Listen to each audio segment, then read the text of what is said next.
শীতকালে অফিস কাজ ছাড়া ঘর থেকে বের হতে চান না কেউ। জরুরি প্রয়োজন সেরে ঘরে বসে শুয়ে কাটাতেই পছন্দ করেন। শীতের সময়গুলো অলসতা, ঘুম, আড়মোড়া ভাব নিয়েই কেটে যায়। ঘরে শুয়ে বসে কাটানো অলস সময়গুলোতে কিছু আমলে গুরুত্ব দিতে পারেন। এতে সময় ভালো কাটবে, আমলের পাল্লায় যুক্ত হবে কিছু সওয়াব। আল্লাহ তাআলা জিকির সব সময় করা যায়।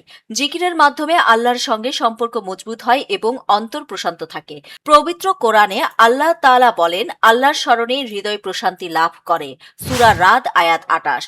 কেউ নবী সাল্লাল্লাহু আলাইহি ওয়াসাল্লামকে একবার জিজ্ঞেস করেছিল, ইসলামের বিধি বিধান অনেক বেশি, সব মনে রাখা কঠিন, আমাকে এমন একটি আমল সম্পর্কে বলুন যা আমি সবসময় করতে পারি।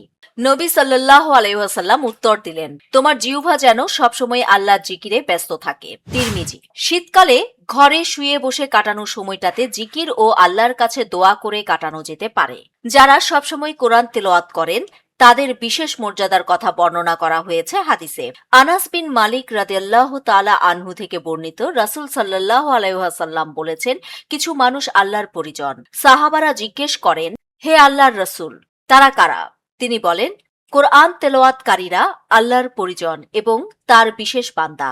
ইবনে মাজাহ আয়াত ২১৫। মাদান ইবনে আবু তালহা রাদিয়াল্লাহু তাআলা বলেন, আমি নবীজির আজাদকৃত গোলাম সাওবান রাদিয়াল্লাহু তাআলা এর সঙ্গে সাক্ষাৎ করে জিজ্ঞেস করলাম, আমাকে এমন আমলের কথা বলে দিন যা আমাকে জান্নাতে প্রবেশ করাবে।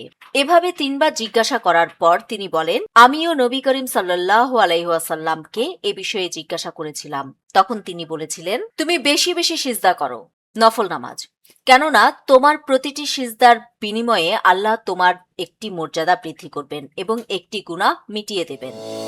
নিউজ ডেস্ক, দৈনিক পূর্বকোণ।